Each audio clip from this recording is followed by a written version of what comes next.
What up, guys? This is Rich with Red Phone Video, and today I want to talk to you about a movie from 1989. It's a dark horror comedy. Happens to be one of my favorite horror movies of all time, one of my favorite movies of all time, period.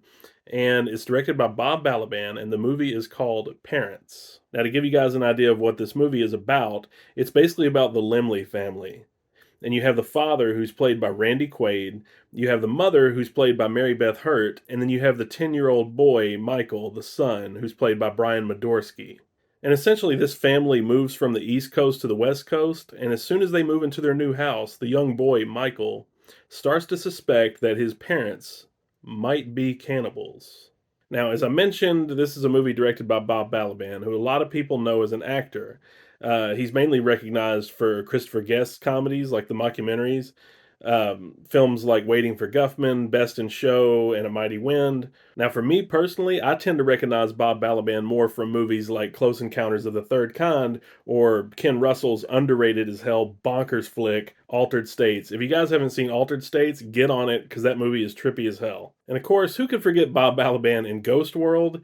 And as the NBC executive Russell in Seinfeld. You guys know exactly who I'm talking about. Nothing? Nothing. But unlike the philosophy behind Seinfeld, Bob Balaban's feature directorial debut, Parents, is definitely not a movie about nothing. What does that mean? Essentially, it means that this film is underrated as hell, and it's filled with quirky characters and all kinds of like complex psychological underpinnings, and I think it deserves to be seen. So the film was released by Vestron on January of 1989, and on a budget of $3 million, it only made approximately $870,000 at the box office, which is sad and unfortunate to say the least. But thanks to video stores and things like physical media, this movie's kind of had a second shelf life over the years, and that makes me happy because I feel like a lot of people have slept on this film. I used to rent it all the time when I was a kid. I would just see the box in the video stores, and it would creep me out. And yeah, I just think it's weird, unsettling, and creepy as hell. Now, this film was released on DVD in 1999. And I want to say I still have this DVD somewhere. I think I might have boxed it up and put it in my garage because, like, this room is just insane. I've got DVDs out the ass, and, I've had to start curating my collection. However, I did find that I still had this DVD of Parents, and it's this double feature DVD. It also comes with the movie Fear with Ali Sheedy. But this was the first time the movie was presented in its widescreen format. It's 1.85 to 1 ratio, because the DVD that was released in 1999, I believe it was like a full screen unmatted version. So this was the version of Parents that I had for the longest time before it came out on Blu-ray. And speaking of Blu-ray, don't think I don't have the Vestron Video Series Collection Edition of this movie, because I fucking do. And I had to have it because that cover is just beautiful. This was the cover I saw all the time in the video stores. And there was something about it that was ominous. Just look at Randy Quaid. There's something about this cover that, there's something about 80s cover art in general that is just enticing. And it's the kind of thing you don't see anymore. Cover art, posters, one sheets, box art. To me, it's a dying art, sadly. Because nowadays it's all about thumbnails. But for those who don't have this or have never seen this, definitely pick this up because it's still available, and this is just a badass movie. Now, I was reading where 53% of surveyed critics on Rotten Tomatoes gave this film a positive review, so that means it's a little polarizing. This is kind of a divisive film. Roger Ebert actually gave the movie a 2 out of 4, which I think is a little unfair. Ebert essentially said that the film's tone never really settles on satire, comedy, or horror, which I kind of agree with and kind of disagree with. I don't know. The movie is finally and basically just a very dark and depressing nightmare, a bizarre excursion through disgusting images. Gene Siskel, however, actually said that he enjoyed the film and found that the style of it was entertaining and just all of its weirdness. I happen to agree with Siskel here. I don't agree with this notion of taking an absolutist stance on a film's tone. Tonally speaking, this movie is kind of all over the place, but I think that's what makes it interesting. I think that's what makes it unique. It kind of reminds me of that David Lynch saying where he said, "Keep your eye on the donut, not the hole." I don't know if that saying really adds any context to what I'm saying about this film, but to me it makes perfect sense. Now, speaking of David Lynch, Ken Russell, who actually directed Bob Balaban in Altered States, he actually compared Parents to Blue Velvet and supposedly said it was better than David Lynch's film. Fuck that shit! I don't know if I'd say that. I don't know if I'd go that far. I don't even know if I can really make that comparison. I will say that Parents and Blue Velvet kind of share a similar tone, where they're both kind of reflecting on this nostalgic, bygone era from the 50s, this Leave It to Beaverland. The film basically deals with the banality of suburbia, the laconic malaise of being raised in this uptight conservative household, the blind allegiance to conventional conformity or customary conduct or societal norms.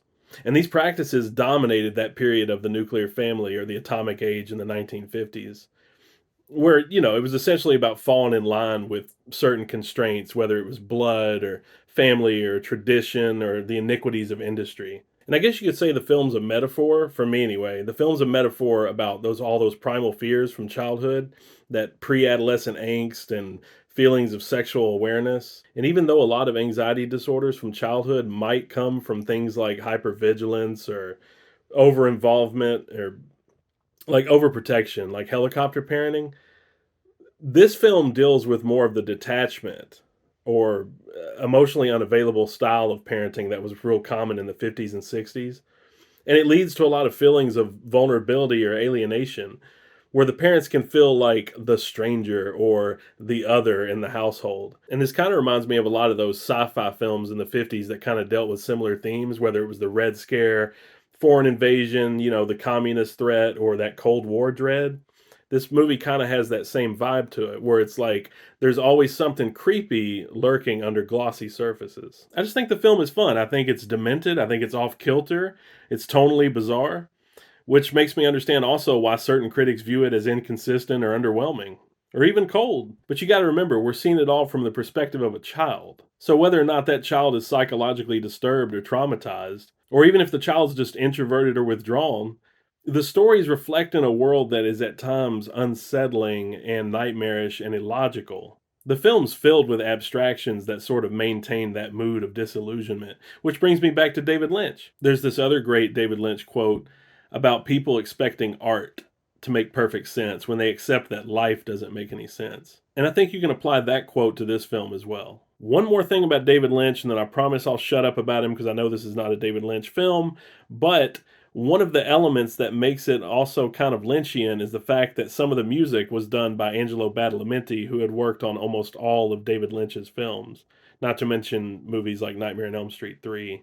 And the music wasn't all Badalamenti. A lot of it was done by Jonathan Elias, the same composer who had worked on Children of the Corn and Vamp. And the music's unnerving. It's creepy. It's sometimes whimsical, but it kind of gives you this ominous feeling throughout the movie where you don't really know what's going to happen. You don't really know what to expect. Another technical aspect of Parents, besides the music that I got to mention, is the cinematography. Now, some of the cinematography was done by Ernest Day, who was this old school camera operator who had worked on classic films like Lawrence of Arabia and Dr. Zhivago. And he was hired initially, and I believe he DP'd Rambo 3 and Superman 4. But then his wife got sick, and they had to bring in Robin Vidgeon, who was this other cinematographer from the UK. And he had actually shot the first two Hellraiser films, and I believe he shot most of the interior stuff in Parents, like a lot of the stuff that was in the house.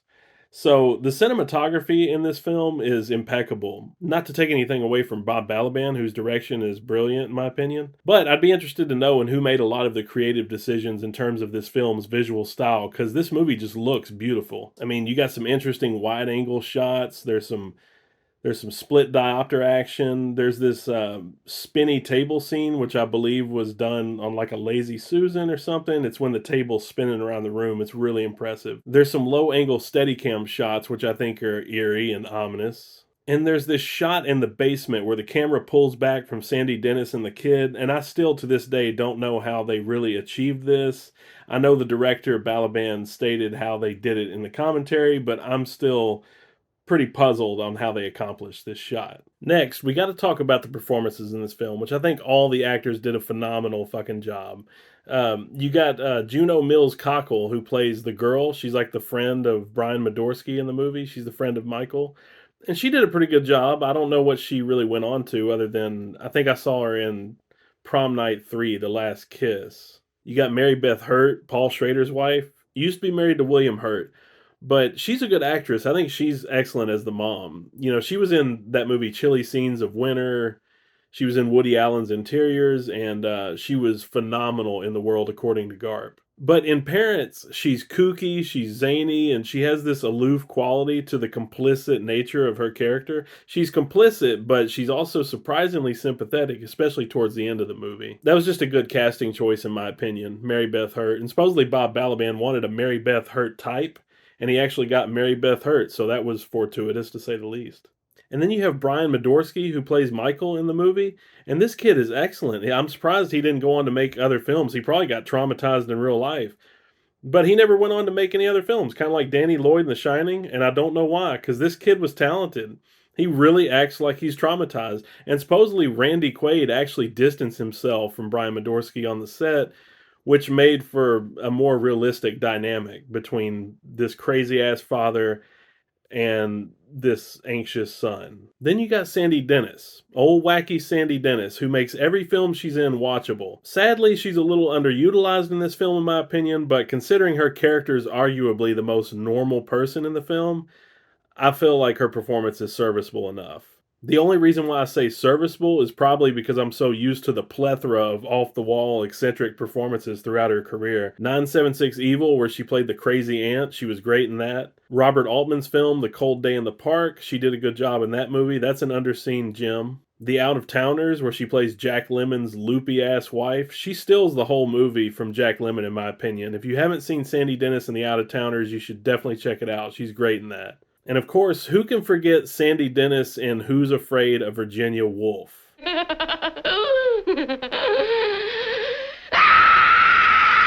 Now, last but definitely not least, you have Randy Quaid in this fucking movie, whose performance is bananas. And when I say bananas, I mean bananas. Now, Randy Quaid was nominated for an Independent Spirit Award for Best Male Lead, I think.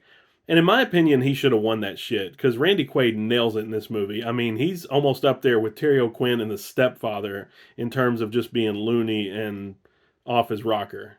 Wait a minute. Who am I here?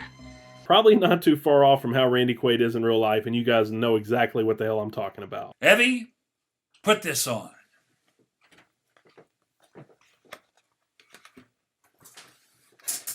Maybe you'll thank me for this. But, I mean, what can I say about Randy Quaid? He's brilliant. He's the one who makes this movie. Now, some have claimed that Randy Quaid's performance was bland and understated, but I think it's the laconic subtlety of his performance that adds to the overall creepy factor of that character. Now, Randy Quaid could have easily went way over the top or too tongue-in-cheek, kind of like Jack Nicholson in The Shining. But to me, it's played pretty straightforward, which I think was a brilliant choice. I think it works beautifully for his portrayal of this red-blooded American dad. This guy has no personality. I mean, like zero personality, almost like an NPC. But I think that's kind of the point. There's like nothing behind the eyes there. And he's just dictated by his own ideals of duty and ambition, much like Terry O'Quinn's character in The Stepfather. Of course, Randy Quaid is on a whole other level, though. It's just not the same kind of movie.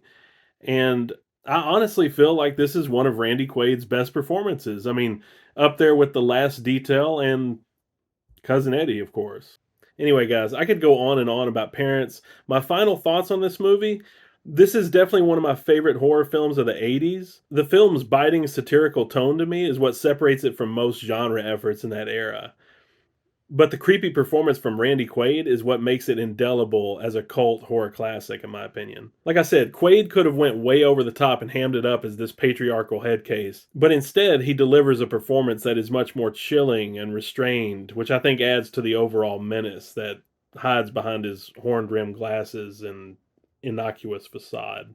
In terms of the film's surreal, garish feel, its psychologically disturbing undertones, and its inventive visual sequences, I'd have to say Parents is a damn near perfect piece of suspense. It might be a masterpiece. Bob Balaban directed the hell out of this movie, in my opinion, establishing a playful John Waters mood and then executing the tension with like a Brian De Palma level of technical expertise. So, anyway, I've blown my load here on Parents. The film is a masterpiece, and that's all there is to it. So, anyway, with that being said, get your hands on Parents. Learn it, know it, live it. And be sure to pick up this Vestron Video Collector's Series edition of Parents. It's awesome. And be sure to pick up some of the other movies in this line. They've made some awesome movies. Anyway, that is it, guys. That's my review of Parents. That's my take on it. I'm sticking with it. You've been listening to Rich with Red Phone Video. I appreciate you guys tuning in. Be sure to stab the like button and watch some awesome horror movies. Have a horrific day, and we'll catch you next time.